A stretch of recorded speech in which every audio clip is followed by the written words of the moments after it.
in your opinion, at the end, with Uhtred, at the end of the movie, where does he go? Does he go to Valhalla, or does he go the other way? I can't chew your food for you. You know, because I think it's not, if I told you what I think, I would take away your imagination from you. Well, people's imagination. I think an what do you call it? Open-ended? Open-end? An open end? Yeah. Open end, yeah. Yeah, I think is the most beautiful way to end something, because it doesn't close it fully. It gives you freedom to imagine what it could be, and it's mysterious. What would you think? Yeah, the microphones are... 1, 2, 1, 2. Yeah. I think you're right. However, hello. It's been happening all afternoon, I'm sorry. No, it's alright. I would have loved to have seen Uhtred try and make the decision. What is going on? And then, yeah, then I would love Uhtred to try to make the decision, and then the next scene, it doesn't cut to the credits, it cuts to him at the top of a ride in Disneyland. And then it's just going, hey! With sport, and that's it.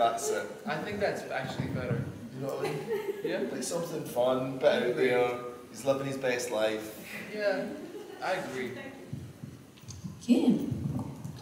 La première réponse d'Arnas, c'était qu'il ne va pas pré-mâcher votre nourriture pour vous, dans le sens où il ne veut pas vous enlever cette liberté d'imagination que vous avez en regardant la fin du film. Si la fin a été laissée ouverte à l'interprétation comme ça, c'était exprès. C'était pour que justement vous vous posiez la question, que ça reste mystérieux et que ça vous donne et que ça vous laisse cette liberté. Il trouvait que c'était plus beau d'ailleurs de ne pas trop y toucher, vous laisser vous faire votre propre opinion. Et ensuite, Marc a donné son avis. Et Marc a dit, je fais comme Marc, I'm doing just like okay. Marc. I don't have a mic. Donc en gros, Marc a expliqué que ce qu'il aurait adoré voir, c'est Uhtred qui hésite entre chacune des possibilités, qui a un cut sur les crédits et que sur le générique de fin, et qu'en fait c'est pas tout à fait la fin. Il y a une scène après où on voit Uhtred à Disneyland sur une attraction en train de vivre sa meilleure vie, et que c'est ça la fin, c'est qu'il a en fait décidé de vivre heureux pour toujours à Disney. Yeah. When you think about all the entire TLK period, what is the best day that you felt, well, you did really good on set, and what was the worst day, and related to which episode? Donc la question c'est, on sait que le fait de faire de l'acting, enfin d'être comédien, c'est des hauts et des bas. Il y a des jours où ça va très bien, on est très content de soi, et le lendemain on peut trouver qu'on a fait la pire performance possible. Et donc la question c'est, sur toute la période où ils ont travaillé sur TLK, quel a été leur meilleur jour, le jour où ils se sont sentis le plus fiers de ce qu'ils ont fait, et au contraire quel a été le pire jour pour eux au début du travail, où ils ont l'impression d'avoir vraiment raté ce qu'ils faisaient. I think it's not a very glamorous answer perhaps, and it's not necessarily the most artistic one, but I think me and Mark, at least in our duo, had a lot of days, we saved a lot of days. We saved a lot of days when time was running out and they brought us in as the last shot of the day, and we were kind of thriving on efficiency, I think. So not necessarily, I'm talking about artistic ones, but as a job well done, I think there were days when we were like, right, let's do it in 5 minutes. And I think that aspect of it, there was a lot of, I don't know, I had a lot of pleasure from it, because it feels like we saved it, as an example. Yeah, I think very much so. When you complete a day, there's a lot of, there's a lot of celebration there, from the directors, to the producers, to the crew, because it means you don't have to pick it up the next day. And it doesn't cost X amount of money, you know. And that's a lot of stress on the director, so when you can complete a day, that's a massive celebration. Or when you can save a shot.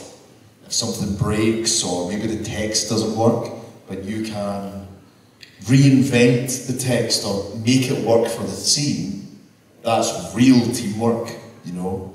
And I suppose that is when it's a good day. When it's a bad day is when you don't complete, because that's stress added on to another day, and that's going to take away energy and time from another scene. And if you don't get that scene done, eventually a scene is going to be cut later on down the line. Do you have in mind like one scene that something happened? Can we just translate the first part of the and then we get to the other part? Arnas disait que sa réponse était peut-être pas forcément la plus glamour ou la plus artistique pour répondre à cette question, mais que en tant que duo, Marc et lui, ils ont sauvé beaucoup de scènes, beaucoup de jours de tournage finalement, où on les amenait sur des tournages, sur des scènes où il n'y avait plus énormément de temps, il y avait une deadline, il y avait vraiment une courte deadline pour tout finir, mais ils étaient efficaces justement sous cette pression, et que en fait ce sentiment d'avoir fait un travail bien fait et surtout d'avoir aidé ou d'avoir grandement participé au fait d'accomplir ces scènes et de terminer ces scènes, ça leur faisait toujours très très plaisir. Voilà.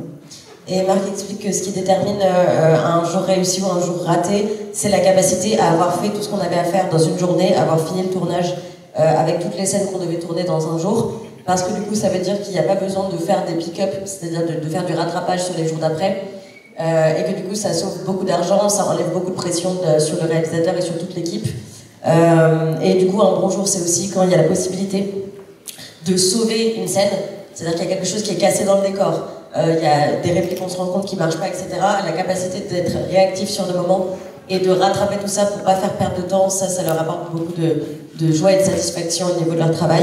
Et un mauvais jour, c'est quand on n'est pas en capacité de finir tout ce qu'on avait à faire pendant le tournage, qu'il faut faire des reprises sur les autres jours, parce que du coup c'est du temps, de l'argent et de l'énergie qui sont coupés pour d'autres scènes qui étaient prévues, et qu'en règle générale, ça se termine avec une scène coupée au montage, et ça c'est un peu le pire.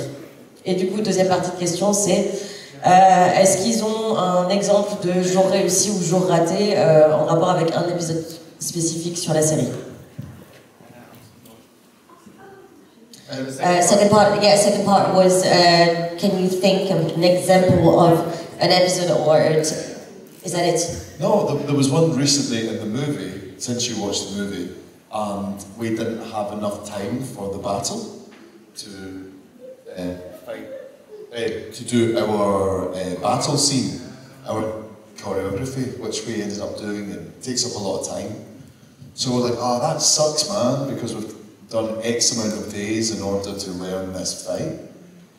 And luckily we managed to push to get the fight done the next day during a lunchtime, you know, where they just gave us a brief hour and we got together and we just managed to do it. But that's very rare. Most of the time it just gets cut. And sometimes they'll use the same shot if they don't actually have enough time. So if you look at the movie several times, you'll probably see similar shots but at different angles. But it looks like a different part of the fight. It's not. It's just it's a different angle. So your perspective has changed, but it's the same fight. It's just a different angle of the camera. So there's little things that you can do and use. So it's really, really interesting. Donc pour Marc, il pense à une scène spécifique du film, une scène de bataille où ils n'ont pas eu le temps dans la journée de finir toute la chorégraphie de la cascade, et donc ils ont dû le faire le lendemain, enfin en tout cas ils ont dû pousser un maximum pour le faire le lendemain, et en fait ils se sont retrouvés à le faire pendant 1 heure sur leur pause déjeuner, à pas prendre leur déjeuner pour réaliser cette scène-là. Et en général quand c'est pas le cas, soit la scène est coupée, soit ce qu'ils font, c'est qu'ils réutilisent plusieurs angles d'une même scène, d'un même tournage, d'un même moment de tournage. Et donc en fait, si on regarde plusieurs fois le film, on peut se rendre compte qu'en fait, c'est pas différents moments, c'est le même moment filmé à des angles différents.